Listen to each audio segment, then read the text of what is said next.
శ్రీ గురుభ్యో నమః. సత్యమిది ఛానల్కి స్వాగతం.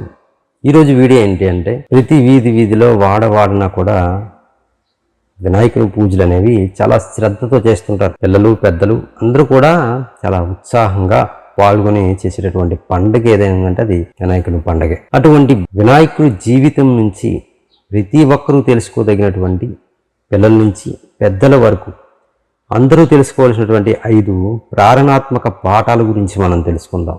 ఇవి మన జీవితానికి ఎంతో ఉపయోగపడతాయి, మన జీవితాన్ని ఎంతో చక్కగా తీర్చిదిద్దుతాయి. 5 ప్రేరణాత్మక పాఠాలు ఏంటి అనేవి తెలుసుకోబోయే ముందు ఇంకా ఈ వీడియోని సబ్స్క్రైబ్ చేసుకోకపోతే సబ్స్క్రైబ్ చేసుకోండి. అలాగే కింద కనిపించే లైక్ బటన్ నొక్కండి. వీడియోని ఫస్ట్ నుంచి లాస్ట్ వరకు చూసి వీడియోపై మీ అభిప్రాయాన్ని కింద కామెంట్ చేయండి. ఇక ఆ 5 ప్రేరణాత్మక పాఠాలు ఏంటి అనేది తెలుసుకుందాం. వినాయకుడు అంటే విఘ్నేశ్వరుడు. మనం ఏ పని చేయాలని ప్రారంభించినా ముందుగా విఘ్నేశ్వరుని పూజిస్తాం. దానివల్ల ఆ పనిలో ఎటువంటి విఘ్నాలు కలగకుండా ఉంటాయి అని మనం అందరం కూడా నమ్ముతాం. అందుకే మనం ఏం చేసినా ఏ పూజ చేసినా మొట్టమొదట వినాయకుడినే పూజ చేస్తూ ఉంటాం. అటువంటి వినాయకుడి నుంచి ఆయన జీవితం నుంచి మనం 5 ముఖ్యమైన విషయాలు నేర్చుకోవచ్చు. వాటిని మన నిత్య జీవితంలో పాటిస్తే కనుక మన జీవితం చాలా సుఖమయం అవుతుంది. ఆ 5 ముఖ్యమైనటువంటి ఆ ప్రేరణాత్మక పాఠాలు ఏంటి అనేది మనం చూద్దాం. మొట్టమొదటిది విధి నిర్వహణే ముఖ్యం. ఎందుకంటే పార్వతీదేవి గణేశుని ఇంటికి కాపలాగా నియమించింది. అంటే శివుని లోపలికి రావాలని చూసినా సరే గణేశుడు తన విధి పాటించి ఆయన్ని లోపలికి రాకుండా అడ్డుకున్నాడు. అలాగే మన లక్ష్యాలను సాధించడానికి, కెరీర్లో రాణించడానికి విధి నిర్వహణ అనేది చాలా ముఖ్యం. దానికి సంబంధించినటువంటి ఉదాహరణలు ఏంటి అంటే, చదువుకునేటటువంటి పిల్లలు ఉన్నారు. తమ చదువుపై శ్రద్ధ వహించి పాఠశాలకు నిత్యం వెళ్ళి హోంవర్క్లు పూర్తి చేయడం వంటి ఆ విధులని సక్రమంగా మనం పాటించాలి. అలాగే ఉద్యోగాలు చేసేవాళ్ళు ఉన్నారు. వారందరూ కూడా సమయానికి ఆఫీస్కి వెళ్ళాలి. అలాగే అక్కడ ఉన్నటువంటి పనులు పూర్తి చేయాలి. అటువంటి విధులని మనం సక్రమంగా పాటించాలి. అలాగే ప్రజలు అందరూ కూడా ట్రాఫిక్ నియమాలను పాటించాలి. పన్నులు చెల్లించడం వంటి మనకున్నటువంటి విధులైతే ఏవైతే ఉన్నాయో వాటన్నింటినీ కూడా సక్రమంగా పాటించాలి అని. ఇక రెండవది తల్లిదండ్రులకు ఎంతో ప్రాధాన్యత ఇవ్వాలి. అది వినాయకుడి జీవితంలో మనం చూసుకున్నట్టయితే కుమారస్వామి గణేశుల మధ్య గణాధిపతి ఎవరో నిర్ణయించడానికి ఒక పరీక్ష అనేది జరుగుతుంది. అప్పుడు కుమారస్వామి ఏం చేస్తారు, ఆయనకున్నటువంటి వాహనం ద్వారా పుణ్యక్షేత్రాలన్నింటినీ కూడా చుట్టడానికి వెళ్ళిపోతారు. గణేశుడు సూక్ష్మ బుద్ధితో ఆలోచించి తల్లిదండ్రులైనటువంటి శివపార్వతుల చుట్టూ ప్రదక్షిణాలు చేసి గణాధిపతి అయ్యాడు. ఈ కథ ద్వారా మనందరం కూడా ఏం తెలుసుకున్నామంటే, తల్లిదండ్రులను దైవంగా భావించి జాగ్రత్తగా చూసుకోవాలి అని మనకి తెలియజేస్తుంది ఈ కథ. అదేవిధంగా మనం చేయాల్సినవి ఏంటి అంటే, తల్లిదండ్రులను గౌరవించాలి. ఈనాటి సమాజంలో చాలా కొరబడినటువంటి విషయం. మనకి జన్మనిచ్చినటువంటి తల్లిదండ్రులను గౌరవించాలి, వారి మాటలను వినాలి, వారికి ఉన్నటువంటి అవసరాలను తీర్చడానికి మనం సహాయం చేయాలి, సమయాన్ని కేటాయించాలి. అలాగే వారికి సంతోషం కలిగించేటటువంటి పనులు చేయాలి.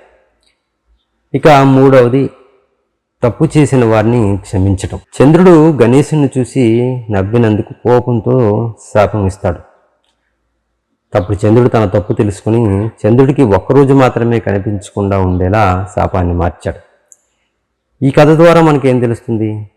తప్పు చేసిన వారిని క్షమించటం ఎంతో ముఖ్యమని మనకి తెలియజేస్తుంది. అందువల్ల మన చుట్టూ ఉన్నవారు ఎవరైనా సరే తప్పు చేస్తే ముందుగా వారి మాట వినాలి.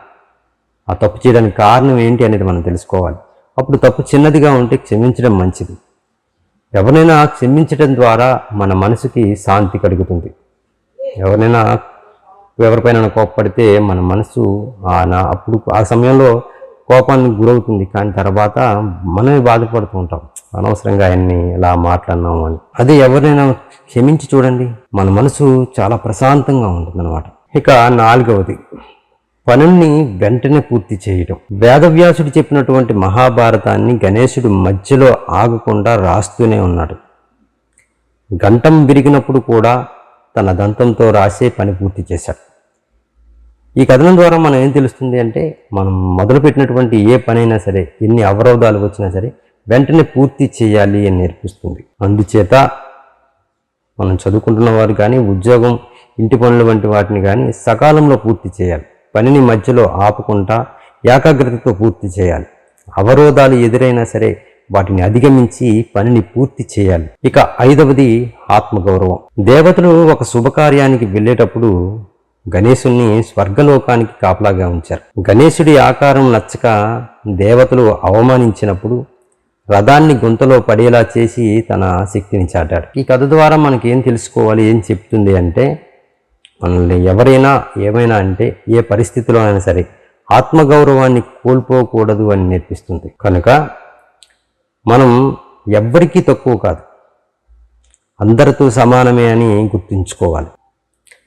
మనల్ని ఎవరైనా అవమానించినప్పుడు ధైర్యంగా వారికి సమాధానం చెప్పాలి. ఎలాంటి పరిస్థితుల్లోనైనా సరే మన గౌరవాన్ని కాపాడుకోవాలి. చూశారు కదండి, వినాయకుడి యొక్క జీవితం నుంచి ప్రతి ఒక్కరూ తెలుసుకోవాల్సినటువంటి 5 ప్రేరణాత్మకమైనటువంటి పాఠాలు. వినాయకుడికి సంబంధించినటువంటి తన జీవితం నుంచి నేర్చుకోవాల్సినటువంటి 5 ప్రేరణాత్మక పాఠాల గురించి మనం తెలుసుకున్నాం. అలాగే ప్రతి అవతార పురుషుల నుంచి కూడా మనం నేర్చుకోవాల్సినటువంటి ఆ విషయాల గురించి మనం ముందు వీడియోలో మనం తెలుసుకుందాం. తరువాత వీడియోలో దుర్గామాత నుంచి ప్రతి స్త్రీ కూడా తెలుసుకోవాల్సినటువంటి కొన్ని ముఖ్యమైనటువంటి విషయాలను మనం తర్వాత వీడియోలో తెలుసుకునే ప్రయత్నం చేద్దాం. వీడియోని ఎంతవరకు చూసినందుకైతే ధన్యవాదాలు. ఇటువంటి వీడియోస్ కోసం ఈ ఛానల్ ఫాలో అవ్వడం మాత్రం మర్చిపోకండి. మరొక వీడియోతో మళ్ళీ కలుద్దాం.